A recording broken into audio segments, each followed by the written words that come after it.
everyone, I'm Malika Dudley, and we are in the middle of Halawa Valley with Kawaimaka.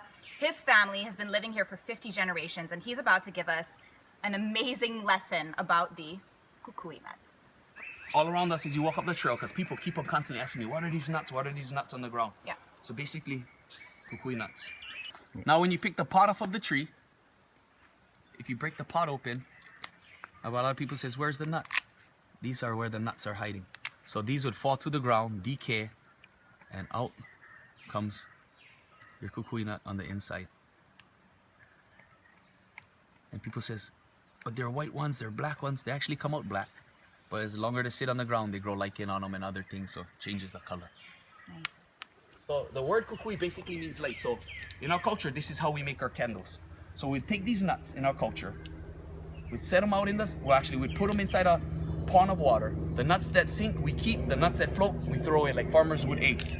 Now we take these nuts, we set it out into the sun, we let them dry up a little bit so we can feel the inside shaking around.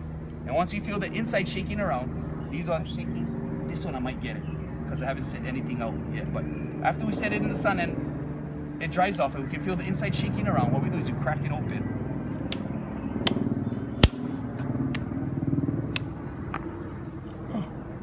Oh, didn't quite get it. But what we do is we crack it open, and what happened is this meat piece broke up into small pieces. But what we really want to do is we want to get this to be one whole piece. So once we get the nut to be one whole piece out, we take a midrib of a coconut leaf. So every green coconut leaf has a yellow strip down the middle, which is a midrib. So we take that midrib and we strip it out. That becomes our barbecue sticks. So now we take these nuts and the midrib of the of the coconut leaf, and we start to poke it through and we string them up like you would a shish kebab. Now these nuts are famous for Oil? oil, kukui nut oil. So these nuts are famous for oil in Hawaii. So since these nuts have so much oil, we take this kukui nut and I string it up on top of the midrib, put it up an inch apart from each other, set the first nut on fire. One nut burns from 3 to 5 minutes.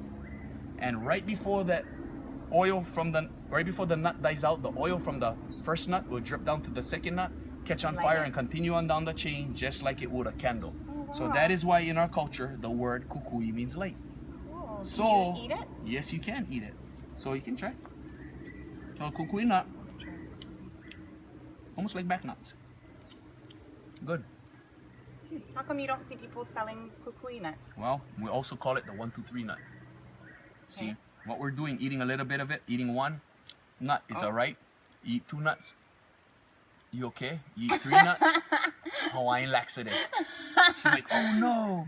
So, that is why you don't see a lot of people selling them and eating them. You can roast them and eat them. That is how we make inamona. Oh, Inamona is a flavoring I love for inamona. Yep. So we take these nuts, we roast it, we grind it up. That is how you make inamona for your raw fish. Oh, nice. So now we take the pods from the tree. We break them off the tree. When you got cold sores around your mouth, maybe a thrush on the tongue, or need their gums to be numbed from teething. We take the kukui nut, we break it off the tree, we take the sap, put on top, takes everything away. Oh, okay, I'll take one of those. So I have actually, a 6-month-old at home. you pick them straight off the tree and you take them right from the part that you broke it from. You take the sap, you put on top, and that is what we use. Wow.